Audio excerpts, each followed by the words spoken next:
Welcome to the Generation AI podcast, where we demystify artificial intelligence under the light and world of higher education. I am JC Bonilla, joined by my cat, I don't know if you hear the mouse, and my friend Ardis Kadiu. How's it going, Ardis? I'm doing great, JC. I'm doing great. So we do have a special guest today. Is that what you're saying? We have a guest, Dr. Jacques Cousteau. Jack Cousteau. I apologize, everybody, if you're picking up a little bit of feline voice. My cat just decided to join us. So hang out for the journey. We have awesome sound effects in a super special episode today. Ardis, how you doing, my friend? Doing great. Yeah, this has been an incredibly full week of a lot of events. During our last episode, we talked a lot about things that were in the market and a lot of news around AI. Well, this week has been, very similar. And with the AI Action Summit happening in Europe, there's just so much going on. That was fantastic. Was catching some clips. Everybody was there, but you and I. Just all I'm saying.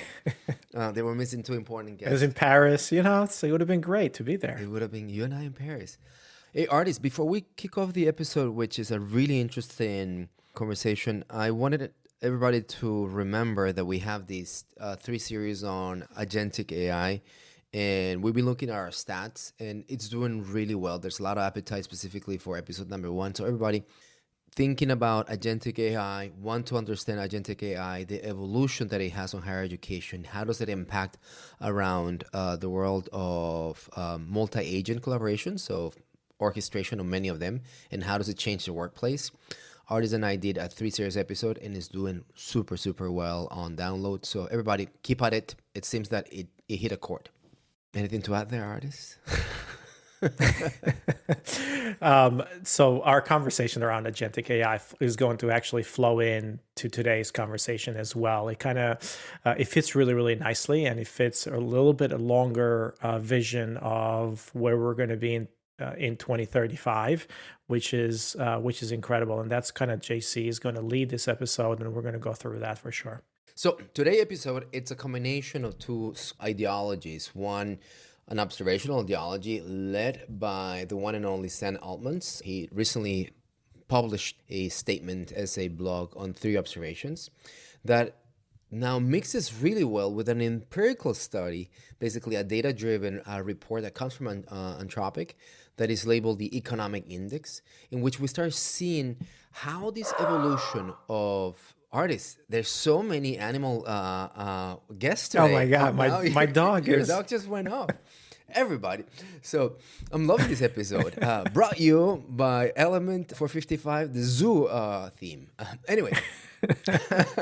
So we have Sam Altman given this interesting, bold vision about AGI. And then what we start seeing is how the reality of agentic AI in the workplace come and meet and how far we're going to be. By pairing these two visions, one empirical, the data from Anthropic, looking at actual conversations, we are actually doing a balanced reality check, right, Ardis? And it's going to be super fun, and I hope you guys all enjoy it. So, Ardis, let's start with 2 papers. First, let's throw it back at you. I did not see this Sam Altman's paper. How did you get this blog? How did you find out it? And then now we're going to be talking about just kind of the origin story of, oh my gosh, this is happening. And I can tell, do you want to tell the story about the Sam Altman, kind of the thesis and what's happening here? And then I'll do the Anthropic one. Yeah, no, of course. So obviously, look, there's just so many interesting conversations that happen on X today and nowadays. So you almost have to be glued to it in order to kind of see a lot of the news that's happening and it's breaking there. So this is he posted it, and then I had a chance to review it over the weekend, and I thought it was really, really interesting. But essentially, this is in anticipation of his participation in the AI Action Summit in Europe, where this year's focus, as we see, has been clearly on how fast can we go, right? It's like fast, and then where are we going? Whereas last year, the tone of the conversations around these was around safety, and whereas this year it's all about, hey, this thing is actually going to happen and it's going to be moving really quick. So it's like, who's going to be there faster around? And we're talking about AGI or around this advanced AI systems. So the three claims here, or the thesis, is that AGI is coming, and its economic effect will be super exponential. So it's going to be, even more impactful than people think. Right. So the three claims, or the three assumptions, are that the intelligence of an AI model roughly equals the log of resources used to train and run it. What that means is that the scaling models are still there, and it means that the more compute we throw behind these AIs, the better models, the more advanced models we're going to get. So AI intelligence scales predictably with the investment that we have. Last week, we talked about DeepSeek. Right. On very little investment. Some folks are saying that, hey, that's a really good model. It's great, but it's equivalent to the work that OpenAI was doing maybe 9 months ago in terms of the compute. So it doesn't really compare in terms of how that investment. So we're already further along than that. The assumption number two is that the cost to use a given level of AI falls about 10 times every 12 months. And lower prices lead to much more use. So this is, we mentioned Javin's paradox, where if something becomes cheaper, there's going to be more demand for it, and hence it's going to be used a lot more.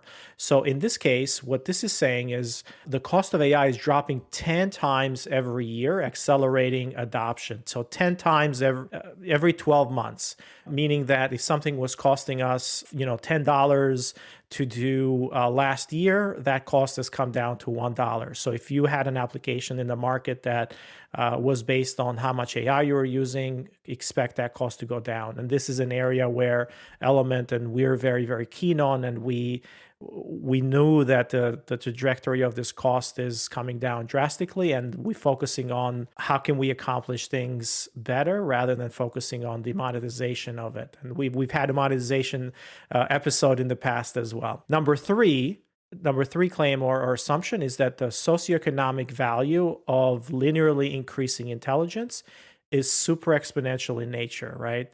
So what that means is that the value of AI will increase at the pace never seen before in really human history. So it's again, this have deep implications, and also the implications are that AI agents will become ambiguous co-workers, essentially boosting productivity at unprecedented rates and levels. Awesome.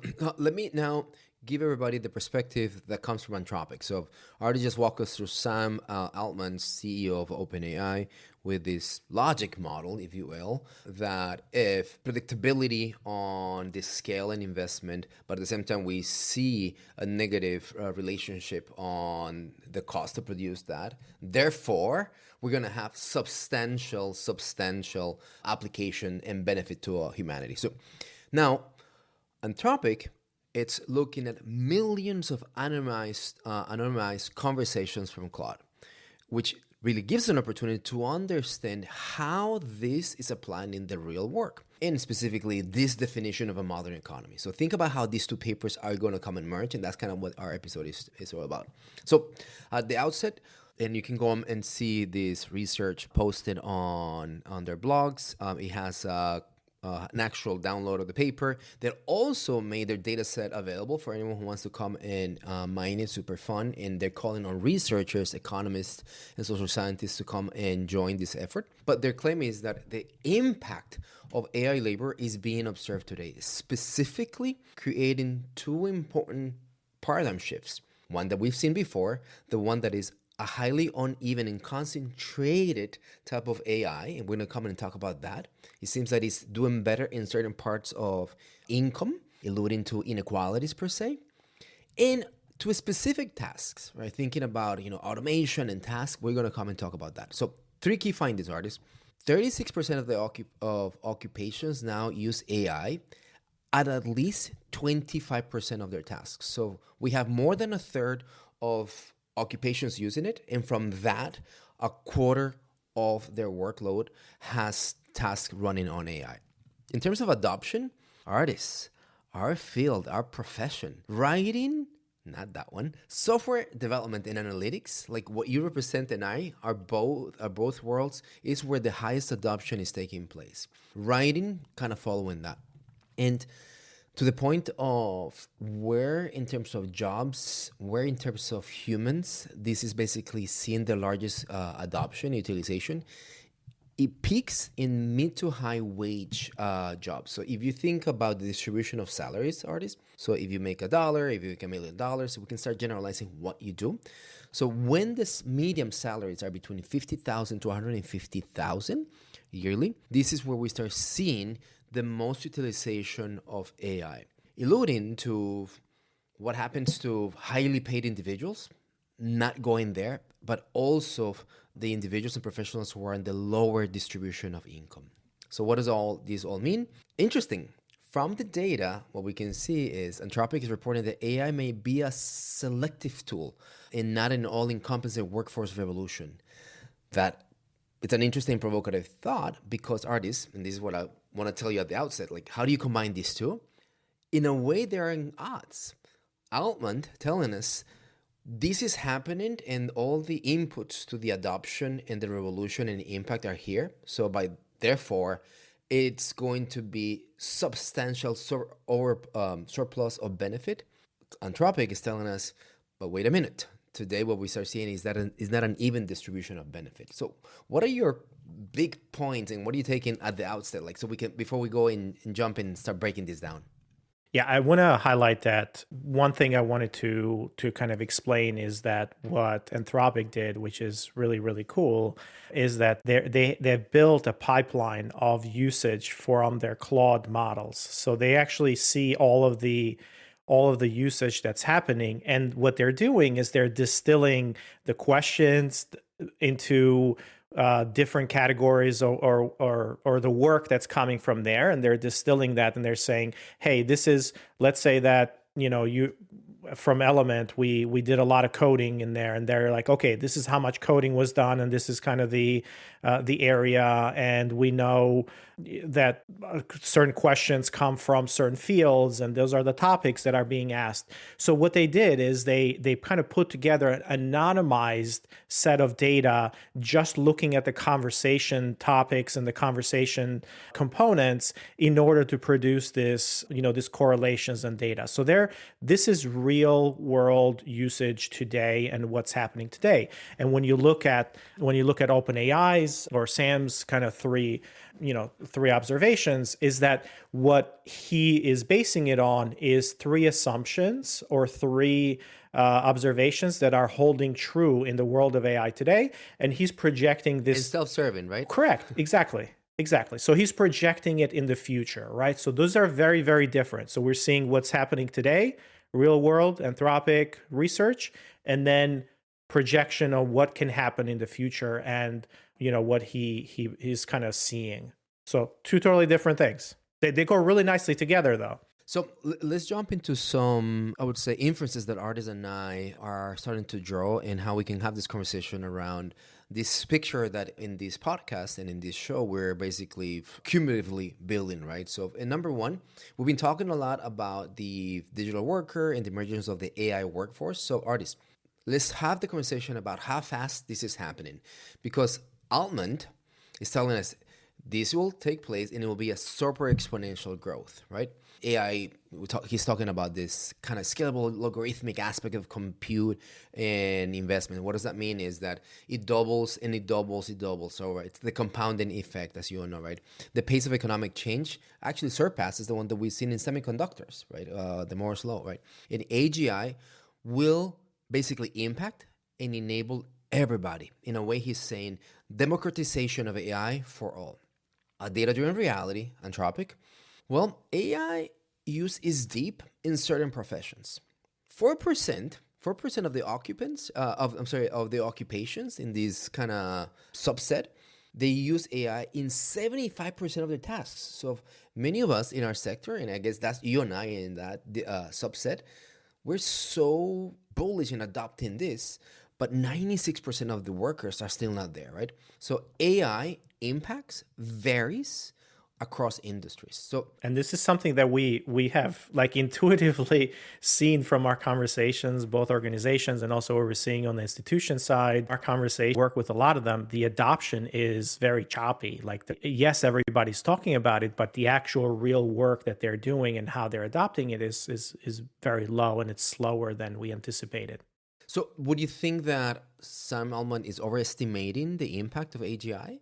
Well, I don't think he's overestimating it. I just think that the traditional chatbot interface adoption that's happening with Anthropic or with Claude or even ChatGPT, like people are not using it as much, or the adoption. We talked last week around CSU having access the largest deployment or of ChatGPT on a campus. So that's a really delayed adoption. So we're not seeing that today, but it doesn't mean that the adoption will not accelerate over the next year or two. And when we talk about AGI, it's interesting because for the first time, I believe we got a definition of AGI, right? Yeah. So AGI, the first paragraph is like AGI is a weakly defined term, but generally speaking, what they mean by AGI is it to be a system that can tackle increasingly complex problems at a human level in many fields. So nobody really knows what this thing, for all we care and for all we know, some of these models are, already there. They're already doing, the work, and they're tackling complex problems at a human level in many fields. We talked about deep research agent that was released the other last week. That is doing the deep work or research that's happening on, that they can do it at the PhD level, right? And that's very sophisticated work that's getting done. So if anything, the one thing that I got out of this article is we now have some form of definition of what AGI is. And it's going to be a gradient slope, meaning that it's going to come slower and slower and slower rather than something that's once of a sudden we have AGI, right? So the definition is going to progress. So Ardis, fair. And sure, I can see how the construct of AGI is interesting, and sometimes making it looser is beneficial. But now contrast with the looser definition, right? So Claude is telling us, or this research from Anthropic is telling us, 37% of the industry in computer science, mathematics, it's already benefiting from this, adopting, right? Now, in contrast, think about where you and I speak a lot, office and administrative jobs at 7.9%. And if we're going to look at the difference between, let's say, a computer programmer, 6.5% versus a statistical assistance, 0.4%. So, because what I'd love for you to react to is the straight out task of doing statistical analysis. It's so easy for LLMs and this type of AI. So is coding. But somehow the industry, computer science and programmers benefit from it more than when you label them office assistants. What do you think is happening here? Why is this lagging? Is it fear? Is it that I'm, because I'm not in the cutting edge of doing AI? Like, what do you think is happening here, right? And you speak to so many administrators, so wondering if you have a point of view here. Yeah, I mean, one of the things that I've done over the past couple of weeks, I've talked to a lot of folks that are go-to-market, go-to-market teams, and how they think about it. And as you talk to them, it's like, well, are you using, like, let's say ChatGPT or any AI tools? And this is on marketing, sales, things like that. And the adoption there, it's kind of lukewarm, right? Some folks are, yes, we're using it. Some are like, well, yeah, maybe. At the leadership level, you see a lot less yes, Right. a lot more no's, or like, yeah, kind of. But, what you hear is, well, we're using the AI that's baked in tool X, or we're using the AI baked in tool Y. So where I'm sitting is, yes, there's going to be a new application, which is going to be the AI agents and the chat components like ChatGPT and the generic AIs there. But the majority of us are going to use AI in our tools that we use day to day. And because of that, adoption is not quite there. of those tools and the acceleration of the AI applications are not on the market just yet and embedded in our day-to-day work, we're seeing this kind of gap. But yes, eventually next year, everybody's going to be using it. But today we're measuring the usage of AI based on are you using ChatGPT or Gemini or Claude? And we're not even thinking about all the other tools that That's a great point. we're using today, but which have AI baked in them, and it's actually incorporated as part of your workflows. Yeah. If you use Grammarly, you use AI today. If you use, Google autocomplete, you use AI today. So all of those different tools and those workflows will have or maybe have AI today. Is just that you don't realize it, and it's not the chat interface that you're using with ChatGPT. Yeah, super fair point. So from a like methodology point of view, there's a research bias here that whomever uses Correct.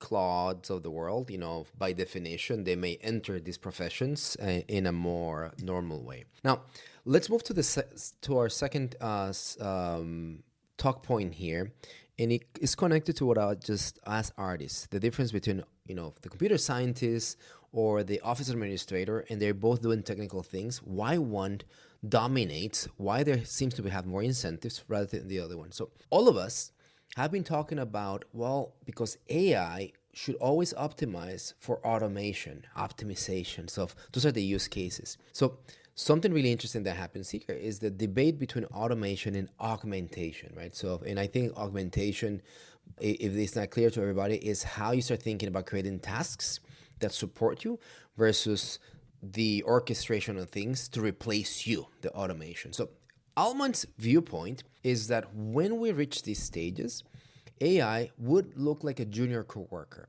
It enhances human work rather than replacing it. He's more in the augmentation camp here. The virtual coworker will take on junior levels of knowledge work, alluding to a hierarchy. We spoke a lot about hierarchies on our second episode of our Agentic series. And AI will empower individual creativity rather than the cost mass displacement fear that everyone is talking about. I'm really side with these three, and I think it makes a lot of sense. From data, Anthropic's findings are the 57-43 divide. So 57% of the AI use cases are augmentative. Collaboration, interactive, human in the loop. So these tasks that basically put you in the center but not replacing you, whereas 43% are automation.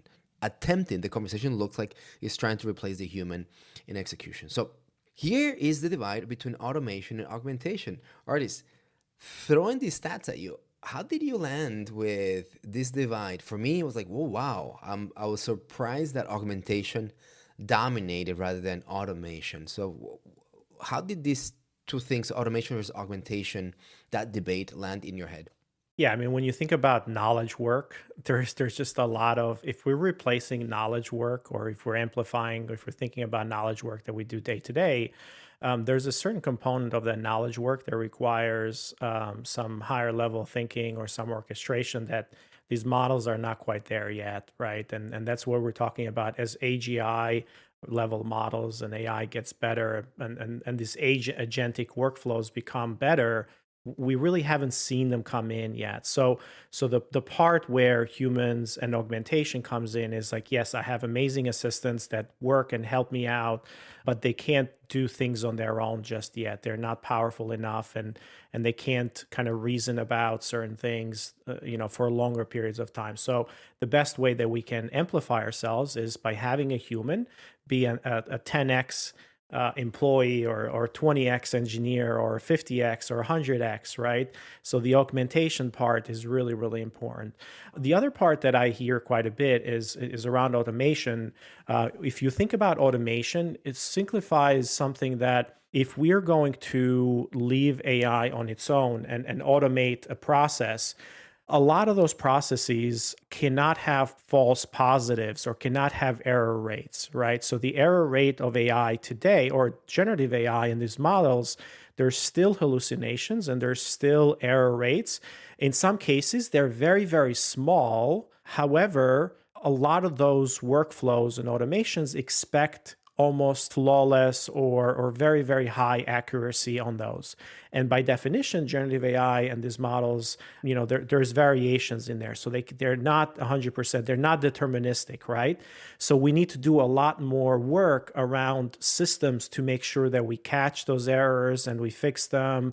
So those workflows are not yet incorporated. It's much easier to do something in code and kind of say, hey, this is deterministic. It's much easier and cheaper to just do it in code and say, I'm going to automate this process this way. But where thinking comes into place, then you can plug in an LLM in there, or you can plug in some of that smarts.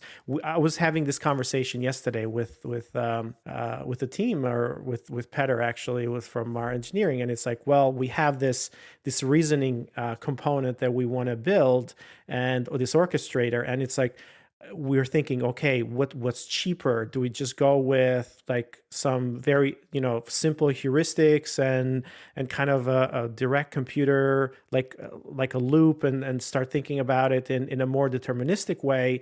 Or do we go through and have a decision LLM or decision engine that's making those decisions? That decision engine is going to be much more nuanced and is going to expect new abilities to come in, but it's not going to be 100% accurate, and it's going to be a little bit more difficult and cost prohibitive to include in there, because these automations are going to run very, very often. So 2 considerations: accuracy and cost around automation. And I would say there's also a third dimension in which these stats suggest that the story of fear automation, it's automation as displacement of the human labor, is not there, and I think it's going our way.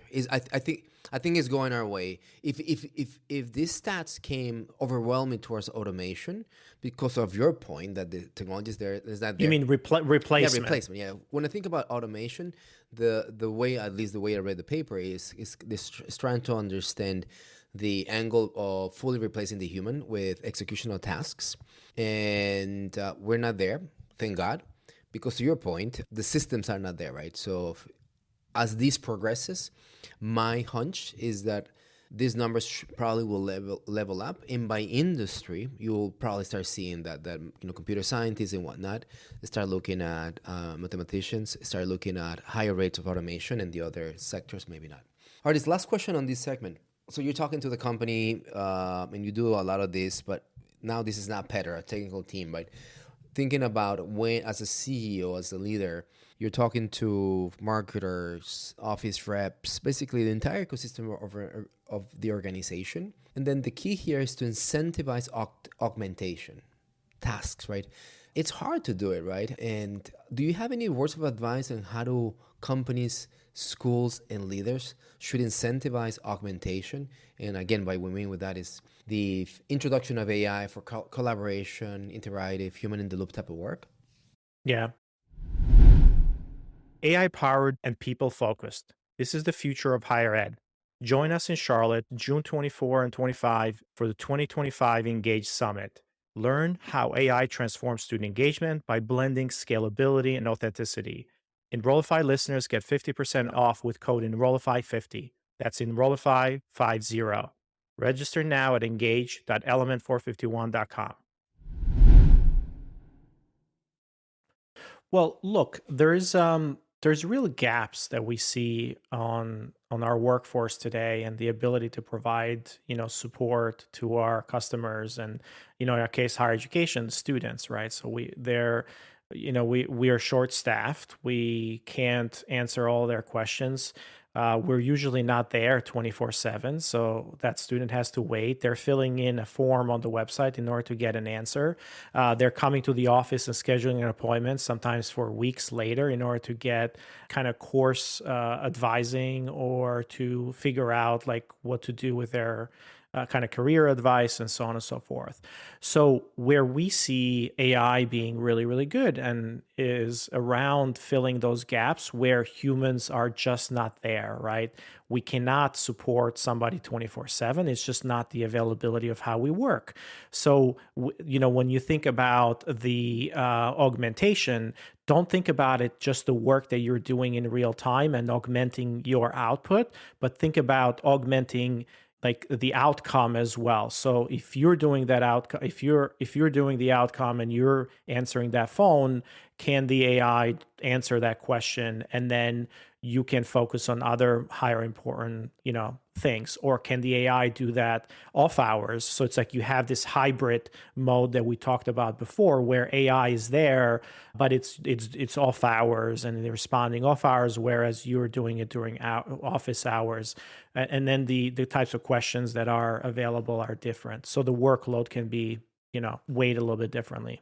One thing that I give you a lot of credit for, and any leader I'm recommending you build, at the company you do these all hands where basically the inspire aspect of AI is done. So recently you called a whole company meeting, see how Google Gemini could do AI against your Google Family Suite, Drive, Slides, and Deck. If you recruited our director of AI Ops, Doug, to do that, it was fascinating to see people react like, oh, now I can do this and XYZ. So that inspiration, the art of the possible, needs to be showcased. And there needs to be some hand holding, and the forcing function needs to be created, right? So also recently at the company, we've asked everybody to put an hour in their calendars and think about AI and kind of send videos and whatnot. So leadership needs to incentivize this, and the play seems to be on augmentation. All right, Ardis, we have 2 more points. I'm excited about this one because the hippie JC, going back to my data for good days, gets a scratch and love here. So AI impact across wage and skill. Altman implies that AI for all, AI benefits for all. Specifically, it will lift everybody. Any individual will have more benefit and will be impacted than never before. And economic prosperity, right, across all levels. Very benevolent.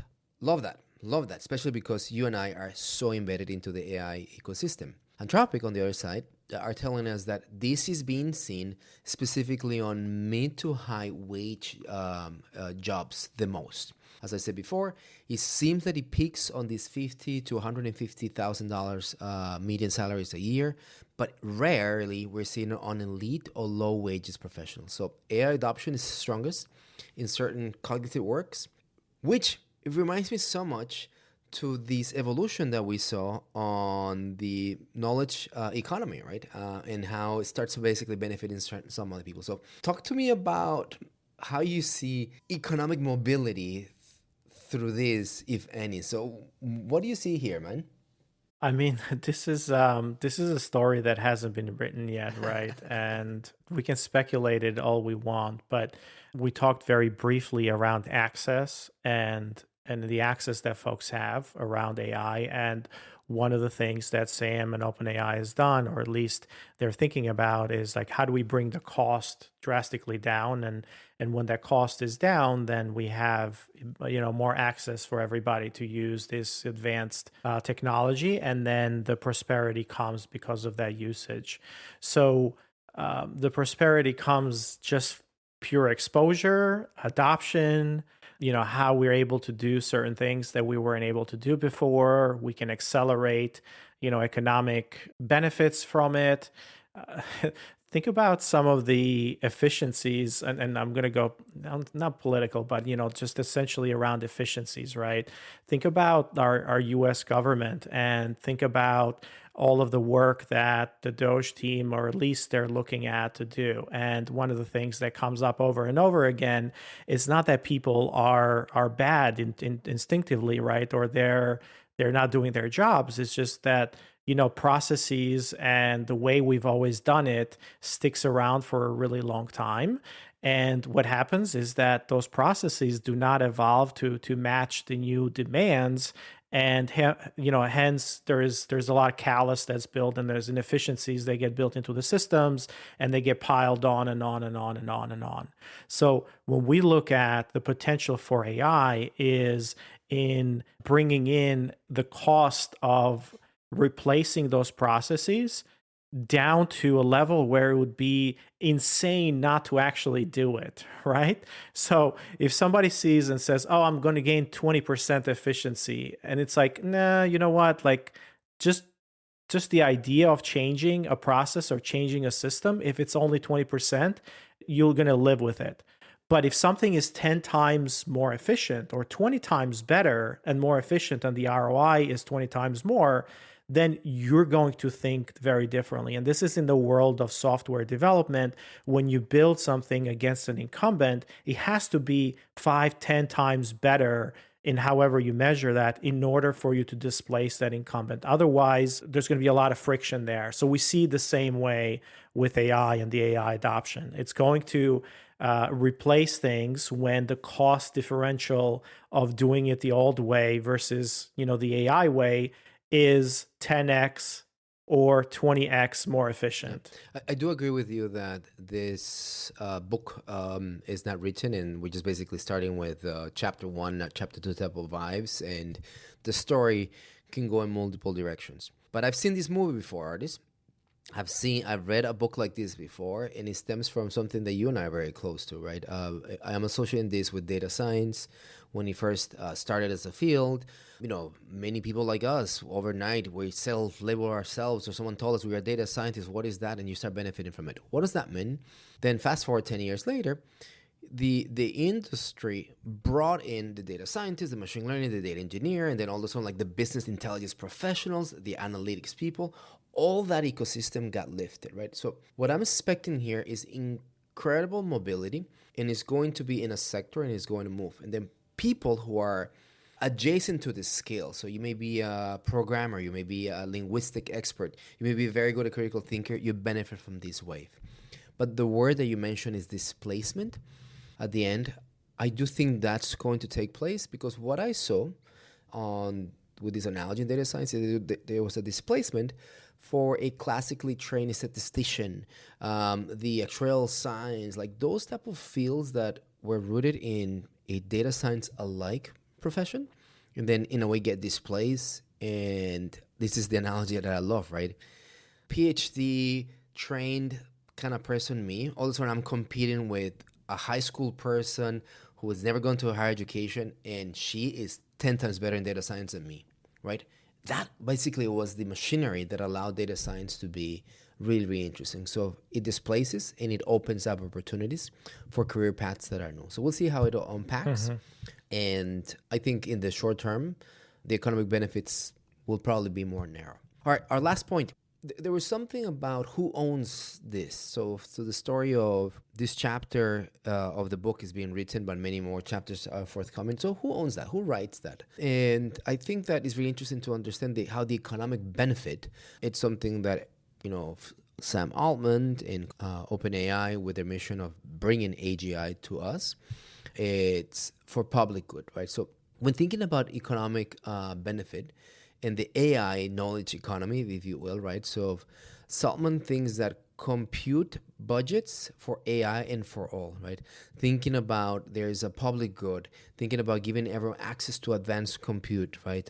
I think you mentioned this before about the laptops for all, right? So kind of brings that idea, right? So the idea is that we must build the infrastructure, and there's a lot of initiatives that come from OpenAI and others. The Paris Summit, it was so heavy on, we will take the lead, country X, country Y, right? And it's all about building the roads, electricity. So everyone wants to electrify the AI pipelines, right? But it has that benevolent aspect, right? So is it really an AI democratization and like uplift of civil benefit and economic equality? I don't know, right? And then when I mirror this, or when I look at it through the lens of Anthropic findings, more narrow, software, analytics, mathematics, STEM adjacent, if you will, and the physical labor, kind of the face-to-face jobs, service jobs, minimal adoption. So are there the tale of two cities? How do you bring this all together, right? And what are the parallels that you see here, man? Uh, I think you're absolutely right. So right now, like we said, like there is like what AI is really good at right now is that knowledge work, and specifically knowledge work that is a little bit more systems thinking or like systematic, or there's rules that can be so the engineering work, coding, there's just a lot of that out there that the systems are really good at trained on. And we haven't gotten to the place where an AI can look at a particular problem and reason if it hasn't seen before in any industry and reason about it. So there are tools and agents, agentic AI that's getting built for vertical different areas in order to fill in those gaps.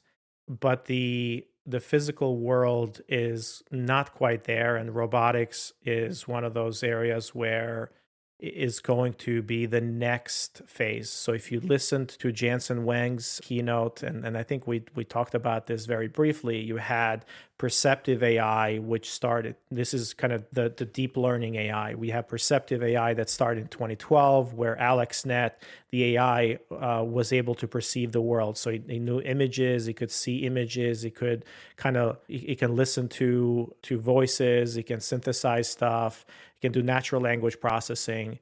Then you moved on to generative AI. So now instead of listening to that stuff, you can generate and have conversations with you. The next one was agentic AI. Now, instead of just speaking and kind of having conversations, it can actually act and do things on its own. So you have agents, right? This notion of AI assistants, and that's what we are talking about today. But the next wave that it talked about is physical AI, right? It's like how do you look at the world around you and kind of act on that, world. So that's physical AI. It's kind of the self-driving cars and general robotics. So that is the next wave that is going to be accelerating, and I think that that's something that it's not going to be here for another couple of years. So we're going to see like mass adoption around that in a couple of years. Yeah, and I love that you keep on bringing back the vibe of slow down. You can generalize. Many more things need to be built. But I guess to wrap up, to benefit from this and to be part of this, we need to be mindful that the AI training or reskilling, right? It's a thing. You need to continue to evolve. Infrastructure investments, whether it's in robotics and multiple things like that, need to continue to play out, right? If we bring this home to higher education, my takeaway here, Ardis, is the AI fluency across all disciplines, not only technology, right? As in a way, this is what this research is indicating, is kind of where it's at, right?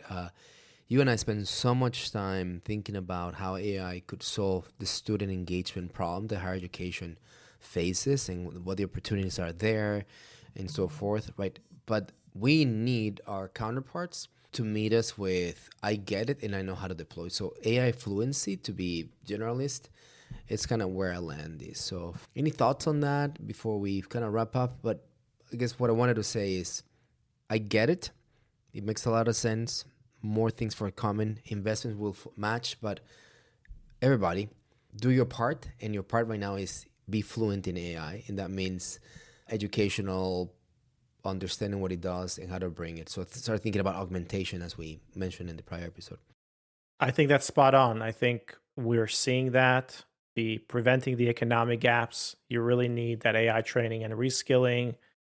You need AI's kind of public infrastructure, so government-backed AI access or open source, right, or other initiatives that are treating AI as the infrastructure. So electrification, like they treat it as like electricity, and how do you get access to it? That's really, really important.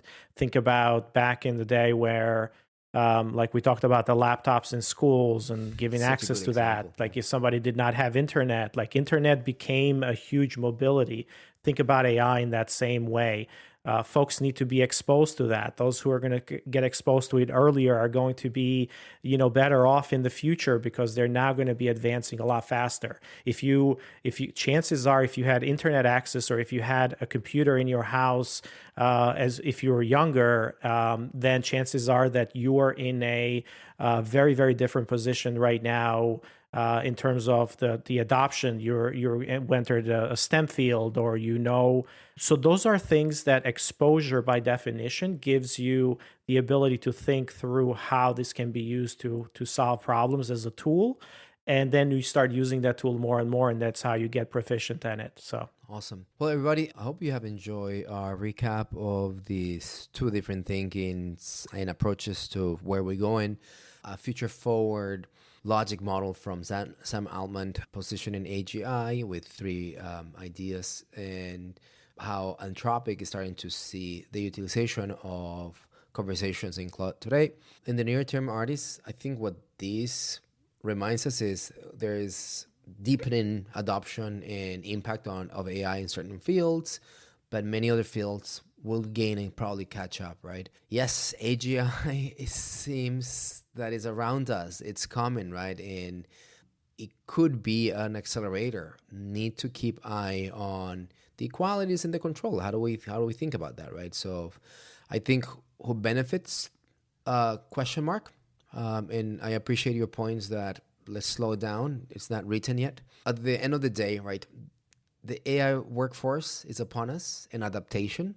And it's kind of the punch. The only thing is for sure that you need to get exposure and you need to start using it and you need to start thinking about adoption. So that is not going to go away. So we can talk about timelines. We can talk about everything else. Adoption. Start.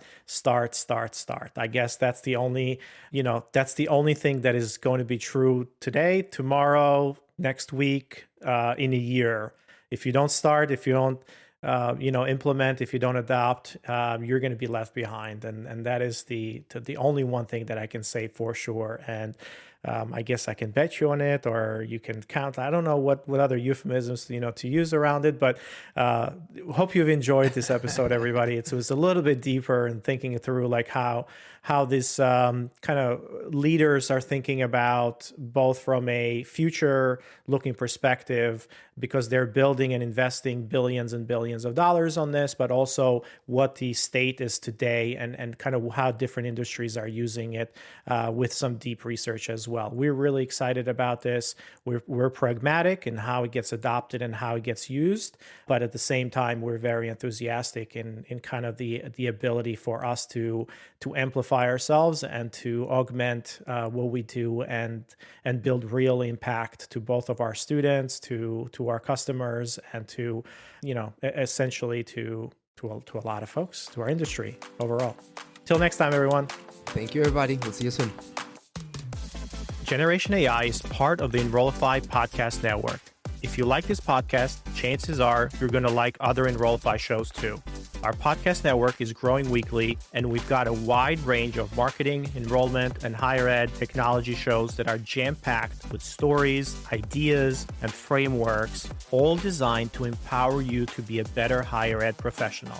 Our shows help higher ed leaders and professionals like you find their next big idea. They feature a selection of the industry's best as your hosts, like Jamie Hunt, Seth Odell, Jenny Lee Fowler, Brian Gross, and many of your favorite leaders in higher ed. Enrollify is made possible by Element 451, the next generation AI student engagement platform that's helping institutions all over the country create meaningful, personalized, and engaging connections with their prospects and students. Learn more at element451.com.